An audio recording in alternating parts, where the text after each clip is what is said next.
Salut à tous les amis, j'espère que tout le monde a la pêche. On se retrouve pour la deuxième partie de la vidéo consacrée au Pride Fighting Championship. Dans la première partie, on avait revisité ensemble le Grand Prix Lightweight 2005 et le Grand Prix Welterweight 2005. Ensuite, l'année suivante, ce qu'on va voir maintenant, c'est le Grand Prix 2006 Welterweight qu'on va revisiter ensemble.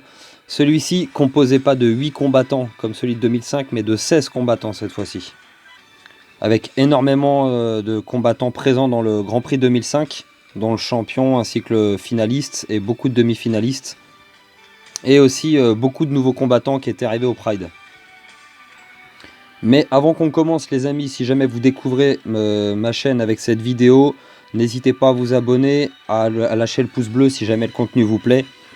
Vous pouvez également me retrouver sur les réseaux sociaux, les liens ils sont dans la description de la chaîne, puisque c'est une chaîne avant tout d'analyse et de pronostics. Les UFC reprennent très prochainement, mais en attendant, on revisite donc le Pride, ses Grands Prix. Donc n'hésitez pas à lâcher un petit pouce bleu, comme je l'ai dit, si jamais vraiment la vidéo vous plaît les frérots. J'en ai fait d'autres également sur les Grands Prix poids lourds et middleweight. Si vous ne les avez pas vus, n'hésitez pas à aller voir sur la chaîne, et je lâcherai les liens dans la description. En attendant, merci à tous et on enchaîne. C'est parti les amis. Alors pour ce qui est des événements, les Pride Grand Prix 2005 Lightweight et Welterweight se tenaient lors des Pride Bushido 9 et du Pride Shockwave 2005. Ce tournoi-là de 16 combattants, il se tient sur les Pride Bushido 11 pour les poules, le Pride Bushido 12 pour les quarts de finale et le Pride Bushido 13 pour les demi et la finale. Donc le tournoi, comme je vous l'ai dit, est composé de 16 combattants. Nous avons donc 4 poules de 4 combattants. On va commencer par la première. Alors en premier, dans la première poule, on retrouve le Canadien d'origine coréenne, Denis Kang, qui est alors à cette époque-là sur une série de 18 victoires en 20 combats. Pas de défaite, il y a eu un match nul et un no contest. 18 victoires sinon. Juste avant d'intégrer le Pride, il était champion du Spirit MC. C'est une organisation qui était en Corée, où il avait remporté un Grand Prix, déjà un tournoi sous forme de Grand Prix. Alors le niveau était inférieur à celui du Pride bien évidemment, mais voilà, il arrive au Pride avec un palmarès quand même. Il est opposé au combattant brésilien Murilo Ninja Rua, qui avait déjà pris part au Pride Grand Prix 2004 poids lourd. Donc là, 2 ans après, en 2006, on le retrouve dans la catégorie welterweight. Il a descendu de 2 catégories, enfin pas vraiment, parce qu'à la base c'était plutôt un poids middleweight. Donc il a pris part au tournoi welterweight après avoir fait un cutting et vouloir essayer de se refaire une santé. Parce qu'il sortait sur quelques défaites dans les catégories supérieures. Mais c'était une star au Pride, donc il avait le droit à sa place dans le tournoi. Savoir que les deux combattants, c'est des strikers. Hein. Murilo Ninja Rua qui vient de la shoot box, il va essayer de faire parler son Muay Thai. Mais Denis Kang, c'est aussi un très très bon striker. Il a une énorme droite, de très très bons coups de pied. Et il est capable également d'emmener au sol pour aller travailler au sol dans la garde ou pour essayer de placer une soumission. Donc il est très complet, Denis Kang. Le combat il démarre sur les chapeaux de roue et dès les premiers échanges, Kang il touche Ninja à la tête sur une énorme droite. Ninja il va essayer immédiatement. Du coup le Canadien poursuit immédiatement l'action. Il sent que Ninja est sonné, qu'il est touché et il essaie de le finir extrêmement rapidement. Là Ninja répond presque plus. Kang commence à lui asséner de lourdes frappes. Et le Brésilien répond plus du tout. L'arbitre il est obligé d'arrêter le combat en à peine 15 secondes. Denis Kang c'est le premier qualifié donc pour les quarts de finale et Murilo Ninja Rua qui n'était pas un favori du tournoi mais qui était quand même un de ceux sur qui on comptait au moins pour les quarts ou les demi, il est éliminé dès les poules. Avec eux, dans la première poule, on retrouve le finaliste du tournoi de l'année 2005, Murilo Bustamante, le Brésilien, ancien donc champion de l'UFC middleweight. Et il est opposé à Amar Suloev, un combattant d'origine arménienne qui s'entraîne en Russie, qui a gagné 7 de ses 8 derniers combats. Il est surnommé par les Japonais le démon arménien, comme vous voyez à l'écran. C'est un combattant assez complet qui est capable de boxer, comme capable d'aller lutter également. D'ailleurs, les échanges debout sont plutôt en faveur de l'Arménien qui, à un moment donné, sur une grosse droite, envoie le Brésilien au tapis. Murilo Bustamante se retrouve sur les fesses. Suloev en profite et lui fonce dessus, plonge dans sa garde et le contrôle direct, pour en dire, pendant plusieurs minutes avec quelques frappes. Et il va balader l'ancien finaliste du Grand Prix avec une facilité assez déconcertante quand même et le dominer sur vraiment tout le combat. Vraiment, il va vraiment dominer tous les aspects du combat. Donc Amar Soloev remporte logiquement l'affrontement et rejoint Denis Kang en quart de finale. Et donc, comme je le disais juste avant, l'ancien finaliste du Grand Prix 2005, l'année juste avant, est éliminé dès les poules. Vous voyez, le niveau est vraiment plus élevé qu'au tournoi précédent. Ensuite, dans la deuxième poule de 4 combattants, on retrouve le jeune Gegard Mousasi, qui est alors à 12-1 en carrière MMA. Il fait face au japonais Makoto Takimoto, qui est un médaillé d'or aux Jeux Olympiques en judo, qui débute en MMA. C'est pas son premier combat, mais il en était à ce moment-là à seulement 3 ou 4 combats de MMA seulement. Comme beaucoup de combattants japonais venant du judo, étant issus du judo, ils appréciaient combattre avec leur kimono, c'était autorisé au Pride, donc vous voyez que Takimoto est venu avec son kimono et sa ceinture noire, et étant judoka, forcément il va chercher le contact. S'il sait que debout contre Mousasi, ça va être très risqué. Donc le japonais, il y arrive assez vite de rentrer au contact, après quelques échanges, il essaye rapidement de ceinturer Mousasi. Alors, je suis désolé pour la qualité de certaines photos, mais j'ai pas trouvé mieux les frérots. Donc il réussit à emmener Mousasi au sol, il commence à travailler, à s'accrocher à lui, vraiment à travailler ses positions pour chercher la soumission. Soumission qu'il réussit à engager assez vite d'ailleurs, il réussit à placer un Jujigatame qui est pratiquement placé sur Mousasi, qui est pas loin de frapper, qui résiste, il veut pas abandonner, il résiste, mais la prise est quand même assez bien placée. Mais le jeune Hollandais résiste et réussit finalement quand même à sortir de la prise. Là, il réussit à prendre le dos de Takimoto, il commence à le punir avec de grosses frappes à la tête. Et là, à ce moment-là, Takimoto, il a pris des frappes sur le côté, il a pris des grosses frappes sur l'œil droit. Et l'arbitre arrête le combat pour que les médecins inspectent. Et après une rapide inspection des médecins, il trouve que l'œil est vraiment trop endommagé et préfère stopper le combat. Et le jeune Gegard Mousasi remporte le combat par KO technique, le japonais a été éliminé. Donc le jeune hollandais rejoint les quarts de finale. Les deux autres combattants de la deuxième poule, on retrouve le solide japonais Akihiro Gono, demi-finaliste du Grand Prix 2005. Et il est opposé à Hector Lombard, un combattant cubain, un judoka également, une vraie force de la nature, qui est alors à 5-0 en MMA. Le premier round commence et à peine le gong retentit que le cubain se jette sur le japonais avec l'idée clairement de lui faire très très mal. Il lui envoie d'énormes frappes. Vraiment, à ce moment-là, il lui fait pleuvoir l'enfer avec des frappes, des crochets extrêmement lourds. Vous voyez qu'il y a encore le round 1 affiché à l'écran, c'est-à-dire que ça venait à peine de commencer, qu'il était déjà dans le coin du ring. Gono a subir des frappes vraiment extrêmement puissantes. Mais Gono, il sait très bien défendre, comme je l'avais dit dans le Pride Grand Prix 2005. Il se défend très très bien, il a très bonnes esquives, un très bon coup d'œil, et il n'est pas facile à toucher. Et même si ce qu'envoie le cubain est extrêmement agressif, ça reste quand même en soi assez brouillon. Donc Gono prend pas tant de dégâts que ça. Le cubain le ramasse au sol directement, lui attrape les jambes et le balance par terre et continue à lui asséner de lourdes frappes. Après, il fait ça depuis déjà presque une minute quasiment, donc il commence un petit peu à fatiguer. Et vu que le japonais ne plie pas, le cubain décide de partir sur une clé de talon, une clé de genou en extension, pardon. Mais Gono résiste vraiment bien et il réussit même à sortir de la prise. Et forcément, après toute cette débauche d'énergie, il se fait prendre le dos. Gono réussit à lui prendre le dos. Et le cubain, il est un petit peu épuisé sur le coup. Et l'expérience, on va dire, de Gono fait la différence. Le cubain, il est seulement à 5-0 en MMA, il est jeune. Il manque encore d'expérience, justement, quand les KO, les TKO, au bout d'une minute ou deux, ça passe pas. Là, ça devient compliqué, il faut recomposer. Donc pour l'instant, il a Gono sur le dos. Et il va se le trimballer pendant une bonne partie du premier round. Il a vraiment pas de solution pour sortir. Gono, il lui place quelques frappes de temps en temps. Et il cherche à garder le contrôle, surtout à assurer sa position. C'est une phase vraiment compliquée pour Hector Lombard à ce moment-là.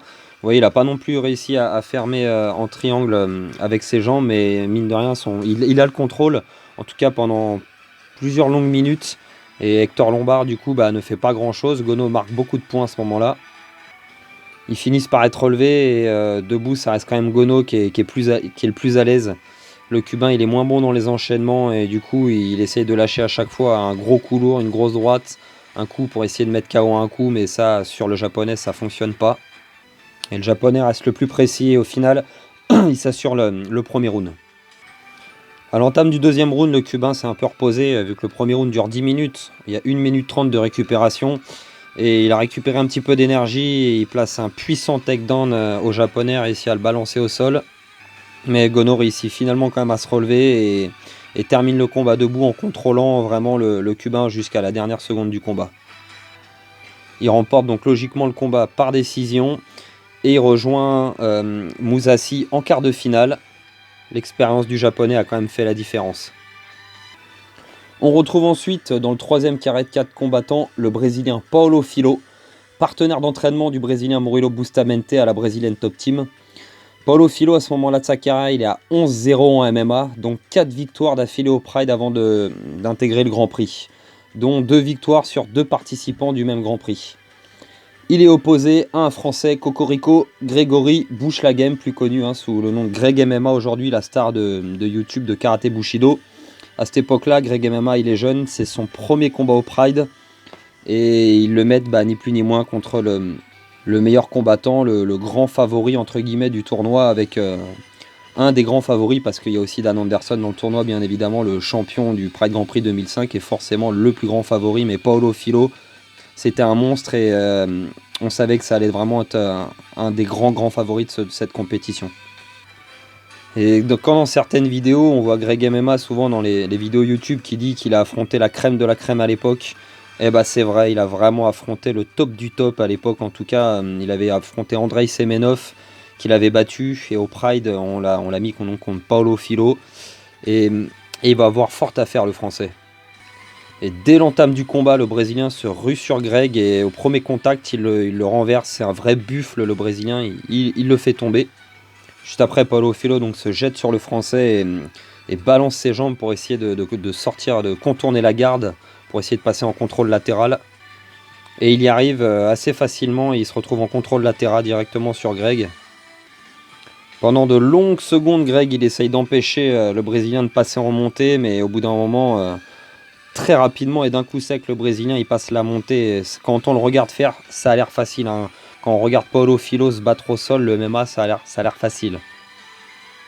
Et croyez-moi, quand un combattant il donne que ça a l'air facile à l'écran, c'est qu'il a un très haut niveau.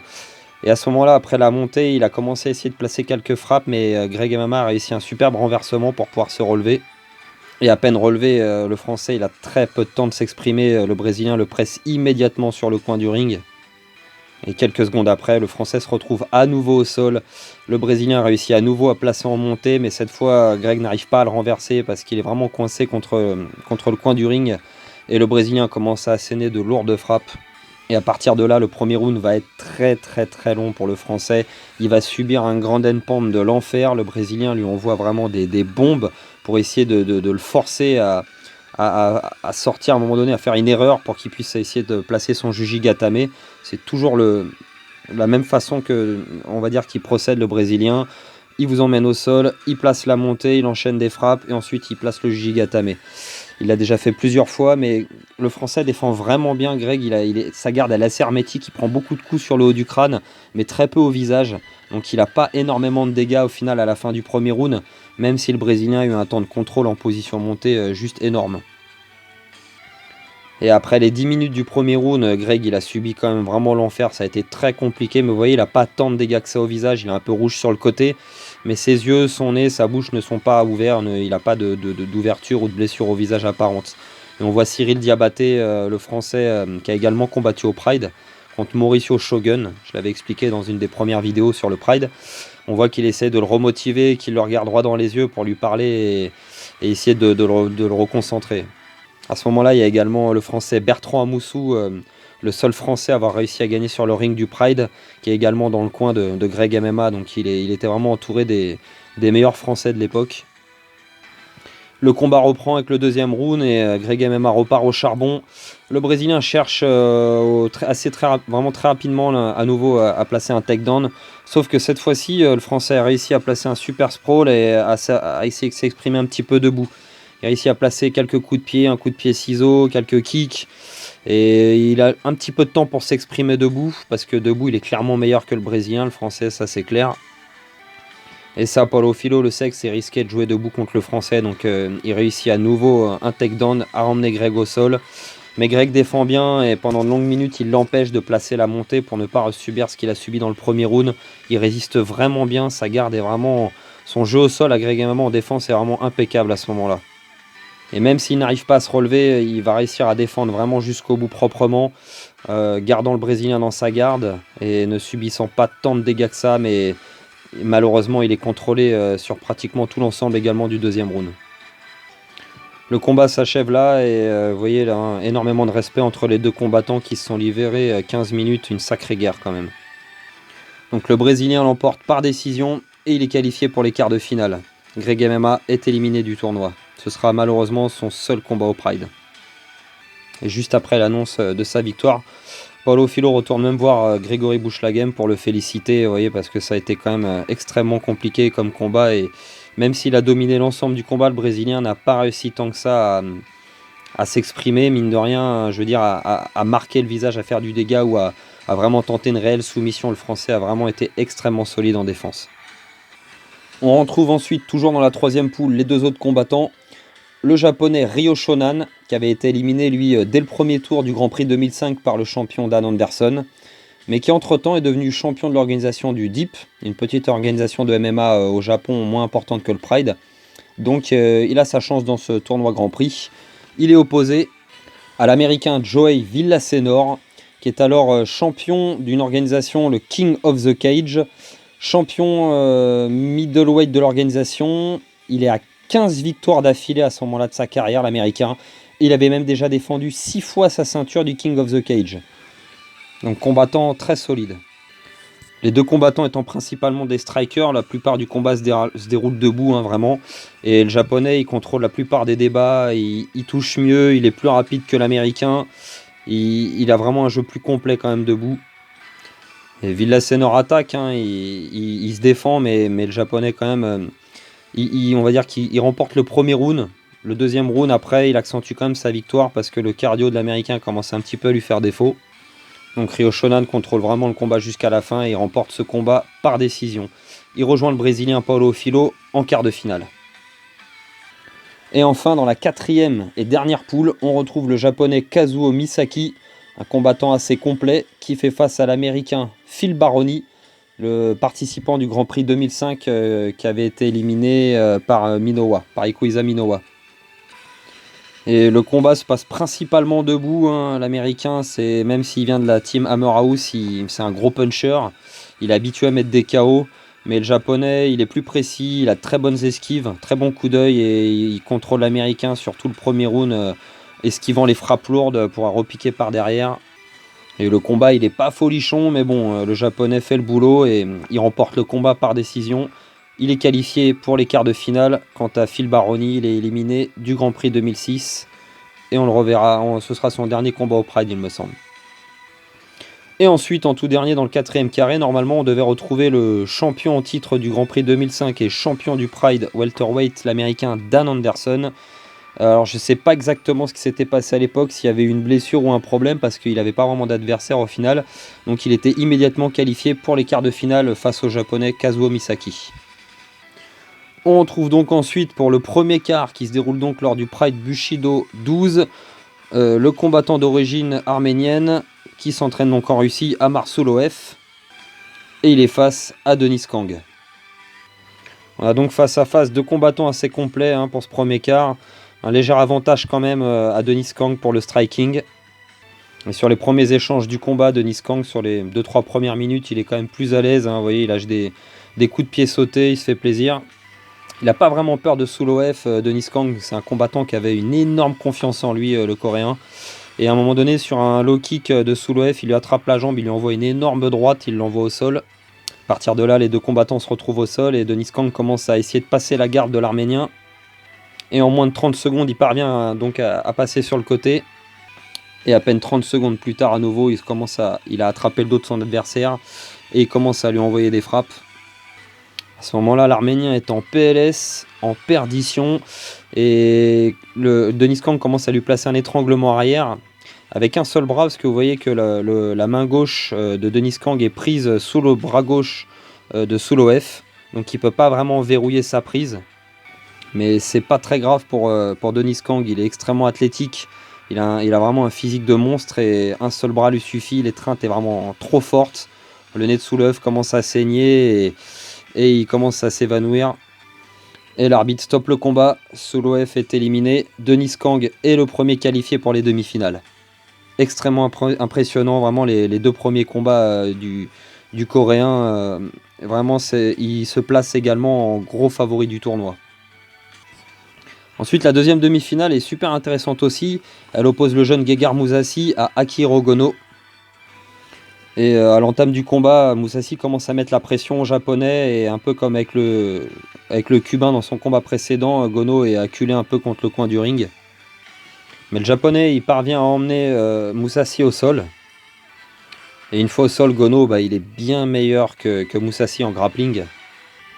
Il réussit à moitié à lui prendre le dos à un moment donné, il commence vraiment à resserrer son étreinte autour du corps avec ses jambes et Mousasi il est à moitié dépassé, il n'arrive vraiment pas à s'en sortir. À partir de là, Gono il a vraiment un contrôle total, il réussit à passer en position montée. Et il entame une tentative de soumission, mais le Hollandais défend bien et ça ne passe pas. Mais qu'à cela ne tienne, Gono repasse en montée et recommence à travailler du coup. Il réussit même à reprendre le dos parce que Mousasi se retourne, commence à subir des frappes, ça devient vraiment compliqué pour le jeune Hollandais. Et à partir d'un moment, il y a une ouverture qui se crée et le Japonais réussit à engager un Jujigatame et force Mousasi à l'abandon. Gono est donc le deuxième qualifié pour les demi-finales et rejoint Denis Kang donc dans ce super carré de 4 combattants. Il ne reste plus que 4 combattants à se départager. On retrouve dans la troisième demi-finale le Brésilien... dans le quart de finale suivant, excusez-moi, le Brésilien Paulo Filho face au Japonais Ryo Shonan. Sur le papier, c'est extrêmement compliqué pour le Japonais. On se demande est-ce qu'il va réussir à résister au jiu-jitsu brésilien de Paulo Filho. En tout cas, sur le papier, avant combat, ça paraissait extrêmement compliqué. Et ça a été très compliqué pour le Japonais. Dès l'entame, le Brésilien s'est jeté immédiatement dans ses jambes. Et Paulo Filho, c'est un véritable buffle. Il réussit à placer donc Shonan sur le dos très rapidement. Et à partir de là, il commence son travail de grappling, chercher donc le côté, la position latérale. Il y parvient. Assez rapidement d'ailleurs, et à partir de là il cherche à engager la montée et le Japonais défend un temps avec son genou, mais vraiment je vous assure quand on regarde le Brésilien combattre, ça a l'air impossible de l'empêcher de faire ce qu'il veut. Il réussit à placer la montée, à partir de là un bras se libère, il engage immédiatement un Jujigatame et là forcément l'étreinte est tellement forte qu'après à peine 2 minutes 30 Ryo Shonan est obligé d'abandonner. L'arbitre stoppe le combat pour éviter que le Japonais perde son bras du coup. Et le Brésilien Paulo Filho est donc qualifié pour les demi-finales. Il rejoint Akihiro Gono et Denis Kang. Et enfin, dans le dernier quart de finale, on retrouve l'Américain Dan Anderson, donc qualifié d'office, face au Japonais Kazuo Misaki. Alors les deux combattants s'étaient déjà affrontés juste avant le tournoi. C'était au mois d'avril 2006, sachant que le combat du coup se passait au mois d'août, donc quelques mois avant. Et Dan Anderson avait battu le Japonais par décision, mais ça avait été vraiment un combat très compliqué pour l'Américain. Le Japonais lui avait vraiment donné beaucoup de mal. Le combat se passe principalement debout et Dan Anderson, comme d'habitude, avec sa grosse droite, cherche à faire mal, mais le Japonais vraiment esquive très très bien. Misaki a soif de revanche, vraiment il veut gagner ce combat. Et vraiment c'est le Japonais qui est à l'initiative de la plupart des échanges. Il se montre vraiment plus précis que Dan Anderson et c'est lui qui fait le plus de dégâts. L'Américain se défend bien, mais c'est un combat qui a l'air vraiment d'aller dans un seul sens. Et c'est le Japonais Kazuo Misaki qui remporte le combat par décision, éliminant Dan Anderson, l'Américain champion welterweight du Pride et champion du Grand Prix 2005 précédent dès les quarts de finale. On a donc nos 4 demi-finalistes de ce Grand Prix welterweight 2006. Et la première demi-finale oppose le Japonais Akihiro Gono au combattant canadien d'origine coréenne Denis Kang. Deux combattants très complets du coup, mais quand même un léger avantage toujours pour Denis Kang en striking. D'ailleurs, le Canadien déroule tout son arsenal et même si Gono est très fort en esquive, très très bon en défense, le Canadien est très rapide et il arrive quand même à le toucher plusieurs fois. On a vraiment Denis Kang qui a le centre du ring et qui chasse Gono à base de gros kicks et de super grosses droites. Mais Gono, très très fort, il tourne bien pour le moment, en tout cas au début du combat. Du coup, Denis Kang emmène Gono au sol, commence à travailler un petit peu avec des frappes directement d'en haut. Il prend un petit peu de time control histoire de marquer des points et essaye de placer la montée, mais Gono est très bon grappling également, il réussit à se relever. Le combat repart un petit peu debout pendant un temps et Kang continue à dominer les débats. Ensuite, dans le deuxième round, Kang réussit à nouveau à emmener le japonais au sol. Mais avec la fatigue du premier round, cette fois, Gono il subit un petit peu et il parvient pas à se relever. Et il reste vraiment en position dominée jusqu'à la fin du deuxième round. En tout cas, les deux combattants nous ont apporté une demi-finale vraiment compétitive. Et c'est Denis Kang qui l'emporte à la décision. Et Denis Kang est en finale du tournoi Grand Prix Welterweight 2006. À savoir que donc ça se passe pendant le Pride Bushido 13. Et que la demi-finale et la finale se passent lors de la même soirée. Donc là, il y a un deuxième combat enchaîné derrière pour le vainqueur. La deuxième demi-finale oppose donc Kazuo Misaki à Paulo Filho. Et la grande question revient, est-ce que Kazuo Misaki va pouvoir résister au jiu-jitsu brésilien de Paulo Filho? Parce que tous les combattants savent ce que Paulo Filho veut faire forcément, mais l'empêcher de le faire, c'est une autre histoire. Donc le combat commence et Paulo Filho vient en contact assez rapidement sur Misaki. Et le japonais résistant bien que mal, mais il se retrouve quand même sur le dos. Et il essaye de garder Paulo Filho dans sa garde, mais rien n'y fait. Paulo Filho passe en contrôle latéral et en position montée. Tout ça en même pas une minute. À partir de là, il commence son travail de sape, le grand endpoint commence à tomber. Et le Brésilien, vraiment, c'était un tonneau, c'était un cube. Et il envoyait quand même, une fois en position montée, même s'il n'était pas très bon boxeur debout, une fois en position montée, il avait vraiment un sacré buste, des gros bras et il envoyait des frappes très très lourdes. Et pendant un temps, Misaki se protège bien, un peu comme Grégory Bouchlagem dans le premier tour. Mais bon, les frappes de Paulo Filho, elles font mal et au bout d'un moment, il est obligé de libérer un bras. Et immédiatement, Paulo Filho, il engage un Jujigatame, classique. Et puis la prise, elle est parfaitement placée. Misaki ne peut rien faire, il est obligé d'abandonner. L'arbitre stoppe le combat du coup et Paulo Filho est qualifié pour la finale du Grand Prix Welterweight 2006.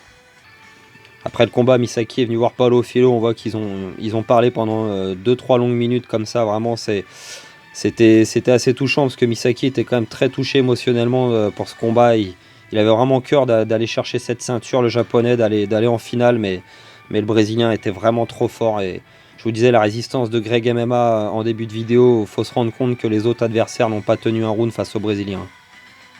Et ce, même en demi-finale. Et malheureusement, cette finale tant rêvée que tout le monde voulait voir, Paulo Filho contre Denis Kang. Le Brésilien s'est blessé lors de la demi-finale contre Misaki et ne peut pas accéder au combat final. Il devait normalement y avoir un combat de réserve en cas de blessure justement, mais les Japonais font une fleur à Kazuo Misaki qui a perdu en demi-finale et lui offre quand même sa place en combat final. Lui qui a dû batailler un round contre Paulo Filho, au final il se présente plus frais que Denis Kang qui a dû batailler 2 rounds contre Gono. Et donc la finale, c'est Kazuo Misaki contre Denis Kang. Vous voyez, il a un strap à l'épaule, Denis Kang à l'épaule droit. Lui aussi, il s'est blessé pendant la demi-finale, malheureusement. Donc la finale commence.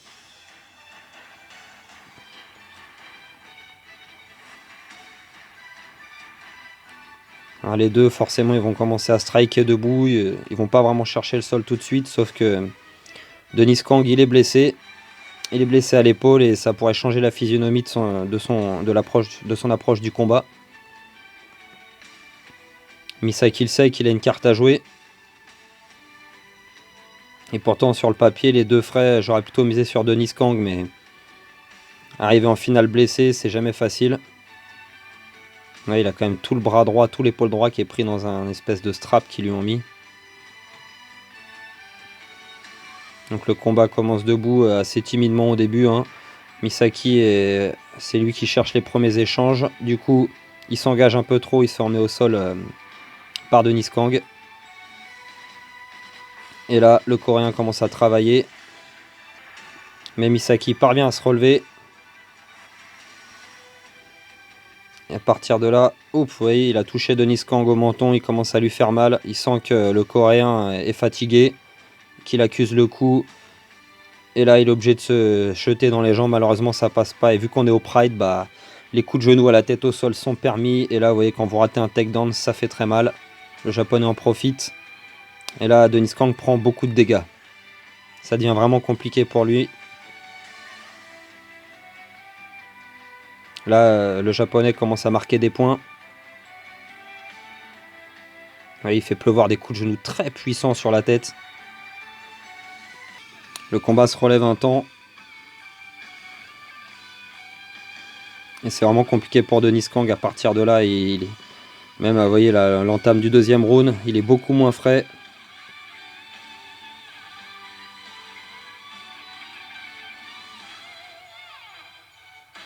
Il réussit à nouveau à emmener le japonais au sol pour essayer de récupérer un petit peu d'énergie et en même temps essayer de marquer des points. Mais il est tellement fatigué que voilà, contrôler Misaki au sol, ça fonctionne pas. Misaki parvient à se relever et le japonais attaque. Il sent qu'il peut peut-être finir le combat. Vous voyez, encore un takedown raté avorté et les coups de genoux qui retombent. Ça devient vraiment compliqué pour Denis Kang. Les combattants sont relevés pour la dernière minute.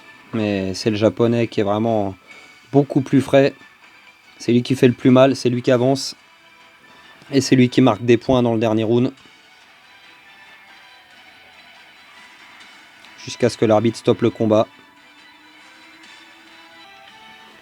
Et c'est le japonais Kazuo Misaki qui est déclaré vainqueur du Pride Grand Prix 2006 welterweight.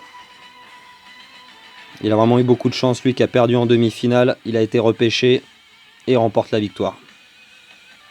Et on le voit recevoir sa précieuse ceinture des mains de Nobuyo Takada. Magnifique ceinture du Pride Grand Prix 2006 welterweight. Le japonais est au sommet.